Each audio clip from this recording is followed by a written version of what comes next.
Joining me now are three folks who know something about charts. Jeffrey Sachs, economist and director of the Earth Institute at Columbia University, and a couple of congressional members from New York, Yvette Clarke, and also Congressman Gerald Nadler. Great to have you with us tonight. Good to be here. I want you to know, I didn't make that chart up, Jerry.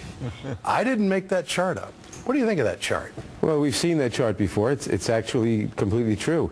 It shows the job losses under the Bush administration month by month. We were losing 750 to 800,000 jobs a month when the Obama administration took office. It took a little time to turn it around, but every month we lost fewer jobs until eventually we went into the positive jobs, and we're gaining jobs now. We're not gaining jobs nearly fast enough. We're never gaining jobs fast enough. But we're gaining jobs as opposed to doing the other thing. Is it safe to say we never gain jobs fast enough? I mean, the culture of the media, the culture of the political divide in the country, you could be adding 200,000 jobs a month, and they'd say, well, you didn't do 250,000. Well, you didn't do 250,000. You didn't do a half million. It is true that during the Clinton administration, when we added 22 million jobs, which was a heck of a job, the Republicans were saying not good enough. Congresswoman Clarke, you're on a hunger strike because of this radical Ryan budget that's out there. Why are you doing this? Well, actually, it's a fast. And it's because I believe that we have to get some clarity here, that we have to get the American people focused on what's real. And what is being proposed by the Republicans, the reckless Republicans in Washington right now, is fictitious. Their agenda is one of destruction. It's clear to me. And I know those terms sound a bit drastic, but when you look at the cuts that have been done to the budget, the continuing resolution and what is being proposed in the Ryan budget, that's our families, that's our communities, that's destruction as we know it. Mr. Sachs, taking a look at the Ryan budget, from what you know of it, he says he wants to save Medicare and Medicaid. Will it do that? Well, it goes right out to destroy Medicaid within the next few years, slashing it drastically. And then on Medicare, he delays for 10 years. Then he goes out to destroy it, to make sure that that elderly people will not have a guaranteed access to health care. They will be getting some premium under his plan, but they're going to have to put a lot of money out of pocket. I think the problem, though, is that we have actually, in both parties and in the White House, we got a serious problem. We're already cutting some programs that people absolutely depend on, though we don't even hear what they are right now. Everything's kept secret 3 days after a so-called historic agreement was reached. We don't even know what's in it. And unfortunately, the president just keeps on caving to these pressures from the Republican side. So I don't know exactly where we are. It's not one side versus the other. It's a mess in Washington. Is the president caving, Congresswoman? I think that he's trying to do the best he can under the circumstances.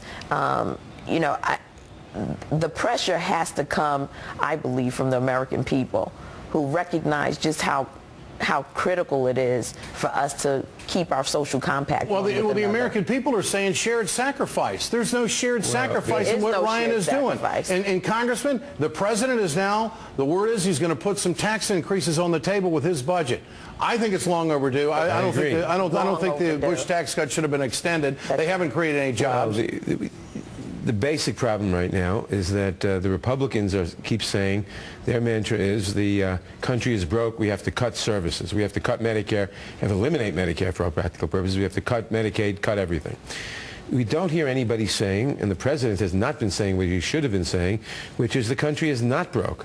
We're simply not taxing the big corporations enough. GE paid no taxes on $14 billion in profits. We're not taxing the millionaires and billionaires enough. The total revenues going to the government as a percentage of the GDP is lower than it's been at any time since 1930. Mr. Sachs, if we do reinstate the Bush tax cuts or wipe them out and go back to the top 2%, go back to the old rate from 35 to 39.5%, what would that do? Would that turn it around? That wouldn't turn around everything, but it's absolutely vital that we do that. That's why it was unforgivable for the White House and the Republicans at Congress to agree to that disastrous deal last December. And unfortunately, that put us $1 trillion into the hole for this year and next year. And now we're responding to that deeper hole by cutting programs for the poor. And this made absolutely no sense. We're forgetting the history here. Under Bill Clinton, He took office when there was a big deficit. We increased taxes and cut some expenditures, but basically we increased taxes with not a single Republican vote back in 1993. The Republicans said the economy will collapse, joblessness will go up. We gained 22 million jobs. Everything's in theory. There's this big theory out there by the Republicans that, you know what, if we give the richest people in the country more money, they're going to go out and create jobs, as if they know how the socially engineering is going to be taking place in this country. Theory is well and good, but now we have the history. That's right. When Bush was elected, if you remember the campaign debate in 2000, it was what should we do with the $5.6 trillion surplus we're going to have in the next 10 years. And Yvette, I want to ask you, the comment from Paul Ryan is that they're going to save Medicare and Medicaid.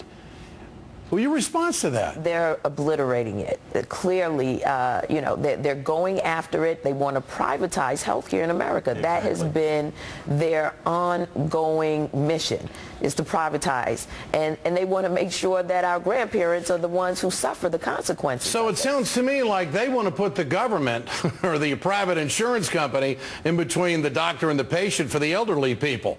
It sounds to me like this could be the new version of their death panels. Absolutely. I mean, this is... And what's ironic in particular is you look at Mr. Ryan's budget, which the Republicans are going to vote through the House this week. He cuts $4.2 trillion in expenditures and cuts $4.3 trillion in taxes. Doesn't even reduce the deficit, really. He simply takes all that money from low and middle income people and from elderly people and gives it to the rich people and the corporations. It's a wealth transfer program. Quickly, Congresswoman, what do you need the president to do on Wednesday? I mean, does he have to stand tall for these entitlements? And he needs to put revenues on the table. He does. I agree with that. Economist Jeffrey Sachs, and also Representatives Yvette Clarke and Jerry Nadler, great to have you with us tonight. Thanks so much for coming in.